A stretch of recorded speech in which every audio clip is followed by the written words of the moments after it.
Alors voilà de nouveau ce que ça donne au point de vue graphique. Mais de nouveau, c'est ici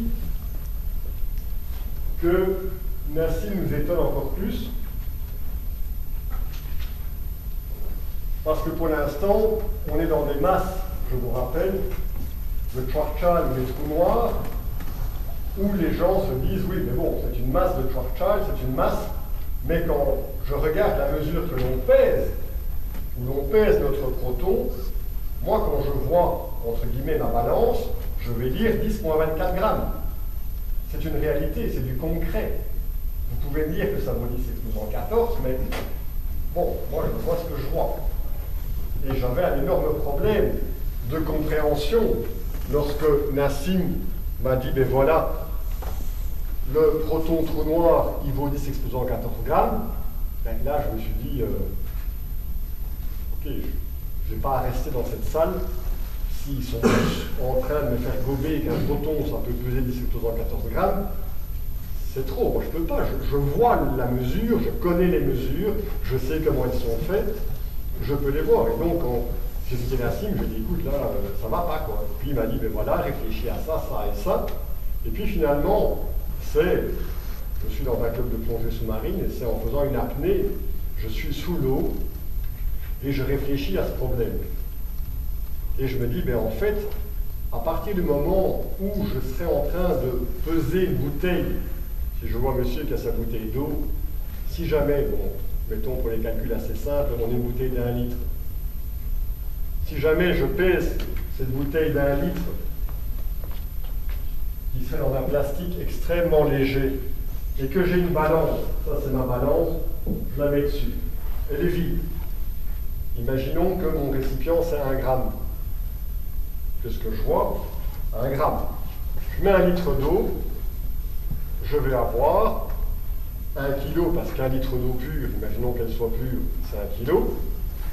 Le contenant et le contenu. Donc je vais avoir 1 kilo et 1 gramme. 1000,001 grammes. D'accord? Maintenant, je remplis ceci d'eau. Je suis dans ma piscine. Et je regarde ce qui se passe. Grâce à Archimède, donc je vais avoir sur ma balance une valeur de 1 gramme. On a 2 mesures et les 2 observateurs sont justes. Ils ont tous les 2 raison. Maintenant, quand on réfléchit au vide et qu'on peut imaginer grâce à l'expérience de Casimir dynamique que le vide n'est pas vide, et qu'on sait que le vide est partout, qu'il m'équilibre aussi bien, parce que dans toutes les petites sphères que j'ai en moi, les plus petits volumes que j'ai en moi, j'ai du vide. Je suis donc en parfait équilibre avec ça. Donc je ne ressens pas que, en fait, cette bouteille, elle pèse globalement 1 kilo et 1 gramme. Mon expérience physique, c'est qu'elle ne pèse qu'1 gramme. Et donc, en fait, Nassim, qu'est-ce qu'il va faire? Il va inverser ce rapport. Il va donc, au lieu de faire le nombre de sphères à l'intérieur du volume divisé par le nombre de surfaces équatoriales à l'extérieur, il va simplement dire, ben voilà, je vais prendre le nombre de sphères à l'extérieur que je vais diviser par le nombre de surfaces équatoriales à l'extérieur de ma sphère, sur l'horizon des événements, et je vais diviser ça par le nombre de sphères de Planck qu'il y a à l'intérieur. Et qu'est-ce que j'obtiens dans ce cas? J'obtiens la masse du proton au repos, du proton standard. Bien entendu, il y a un facteur 2 qui est là. Pourquoi? Pour l'instant, on n'en sait rien. Il faut continuer les recherches. Il faut voir pourquoi est-ce qu'il y a ce facteur 2. Mais c'est exceptionnel, parce que cela prouve que le proton trou noir et la masse du proton au repos sont liés. Dans mon exemple ici, cela prouve que la valeur de ma masse, de ma bouteille, dans l'eau et en dehors de l'eau, sont liées aussi. Et qu'est-ce qui va lier la masse de ma bouteille dans l'eau et en dehors de l'eau? Ben, la densité de l'eau, en fait. Qu'est-ce qui va lier ces deux valeurs? Les fluctuations de vide dans mon volume. C'est exactement le même raisonnement. C'est simple, c'est élégant, compréhensible. Donc, de nouveau, si on va plus loin et que de votre solution géométrique, bon, il est évident que si jamais je prends la valeur du rayon du proton qui est calculé par ce modèle-là, j'obtiens l'exacte valeur du proton, de la masse du proton au repos. Et c'est sans doute ce qu'on va voir plus tard. Donc pour l'instant, on a une petite différence qui n'est pas énorme. Donc ce qu'on se rend compte, c'est qu'une simple inversion de la relation graphique donne une masse au repos du proton. Ce que je ne vous ai pas dit non plus, c'est que en science, il y a énormément de choses qui ne sont pas encore parfaitement intégrées ou connues. Par exemple, qu'est-ce que c'est que l'énergie?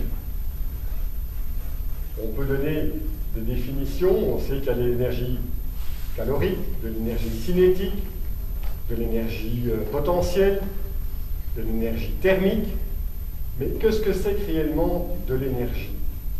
C'est pas évident à exprimer. Et on avait exactement ce même problème avec la masse. Personne ne pouvait expliquer exactement ce qu'était que la masse. Or, la masse intervient dans pratiquement toutes nos formules.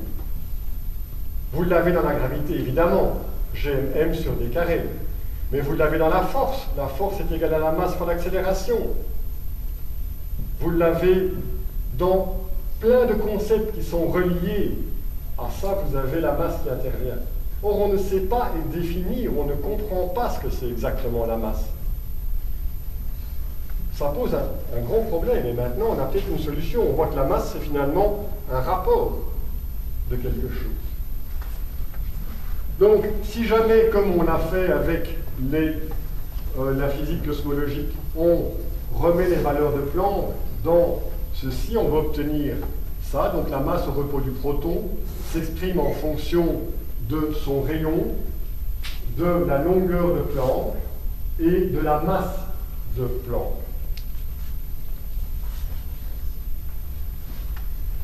Si jamais maintenant, donc, oui, je vous ai dit donc que Nassim avait calculé le rayon du proton.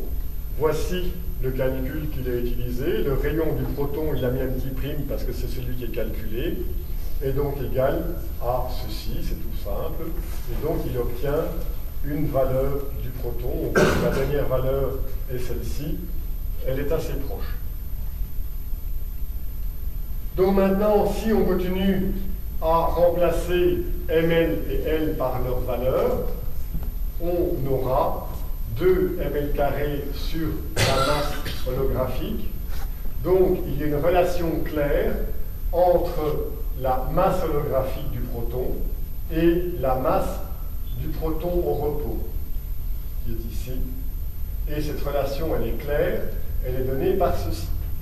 Et donc finalement, le problème de hiérarchie qu'on avait, ce fameux 10-5, il trouve aussi sa solution dans cette solution. Non seulement Nassim explique ce qu'est la masse, mais en plus, il explique le problème, il donne une solution au problème de hiérarchie.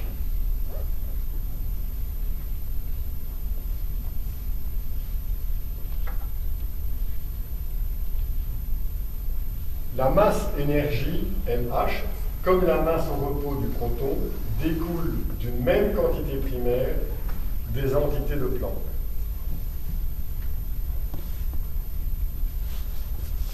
Bon, ici, c'est plus technique, mais en fait,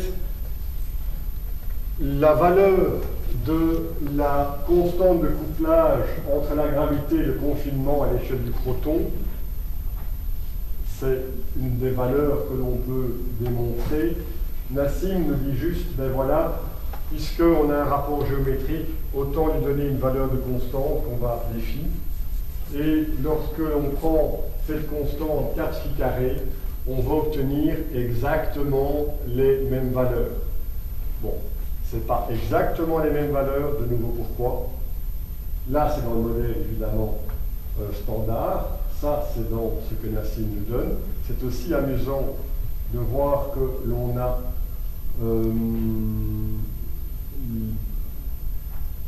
une forme géométrique qui nous donne quelque chose qui est beaucoup plus complexe.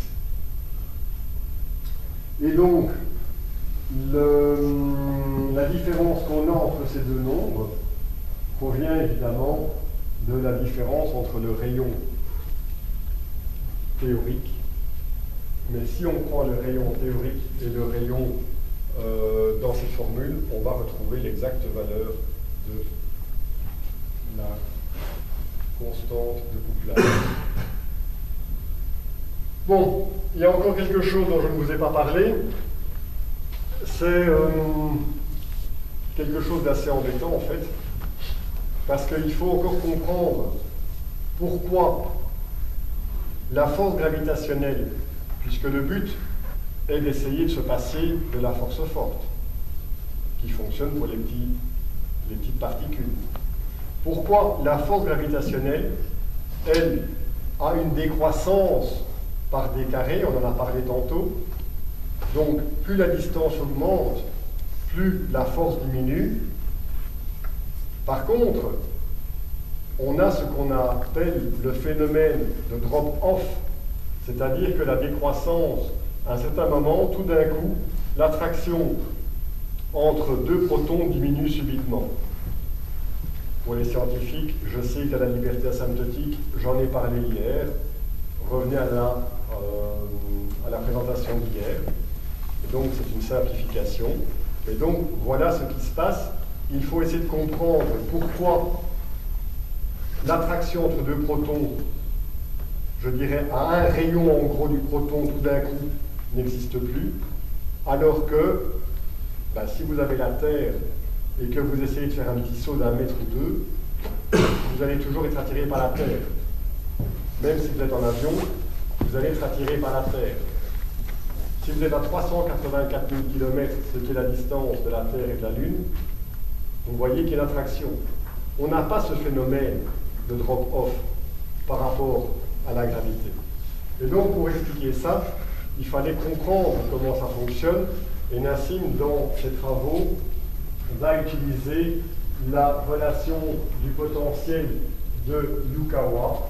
Bref, il a en tout cas une explication. Je ne sais pas si c'est la meilleure, mais il peut l'expliquer. Maintenant, comme je vous dis, c'est une recherche en continu, et donc par conséquent, tout doit encore s'affiner, continuer. Donc voilà ce qu'on a vu. Pour conclure, hier, on a eu quelques échanges par rapport à ça, et c'est assez chouette parce que j'ai pu discuter avec pas mal de gens, et je vois qu'il y a beaucoup de personnes en fait qui sont dans des recherches personnelles et qui sont occupées à essayer, je dirais, de leur maison, d'essayer de changer aussi l'environnement. Et je trouve ça super chouette parce qu'il y a des possibilités. À partir du moment où on se rend compte qu'il y a une énergie dans le vide, ça permet en tout cas d'essayer de l'extraire, ça permet d'essayer d'en faire quelque chose. J'ai rencontré hier quelqu'un qui m'a parlé d'un moteur avec de l'eau et qu'on pouvait utiliser. C'est vrai qu'il y a des vidéos aussi où on voit qu'on peut mettre par exemple 20% d'eau. Et c'est une méthode en fait qui permet de séparer automatiquement l'hydrogène et l'oxygène. Et en se recombinant, on a l'énergie qui se fait et ça redonne de l'eau. Ben, si je reprends mon exemple de l'eau et la piscine, si on sait qu'on est dans une piscine et qu'il y a de l'eau, ben enfin maintenant on peut essayer de trouver un système qui permet d'utiliser cette eau. Et c'est évidemment un bouleversement mondial. Plus besoin de compagnies pétrolières, puisqu'on peut produire notre énergie, ou on pourra produire notre énergie. Plus besoin de polluer tout. Plus besoin d'énergie nucléaire. Parce que pour l'instant, ce qui se passe à Fukushima, ça ne va pas être réjouissant. On va la voir, c'est clair, sans du tout être alarmiste. Mais on l'a déjà, mais quand... Les jet stream, on les a déjà. Oui, tout à fait, mais en plus, on a vu les effets. Quand à Kauai, on est en face, on a vu des poissons qui sont mutés, on a vu des végétaux qui sont mutés, donc le taux de césium est beaucoup plus fort que ce qu'on a. De toute façon, si on peut trouver autre chose, ça vaut vraiment la peine. Voilà. Alors, si vous voulez plus d'informations, vous pouvez aller sur le site résonance.is et vous aurez ici le département scientifique. Vous cliquez, ou sinon vous pouvez profiter, vous balader dans le site. Voilà, je vous remercie de votre attention.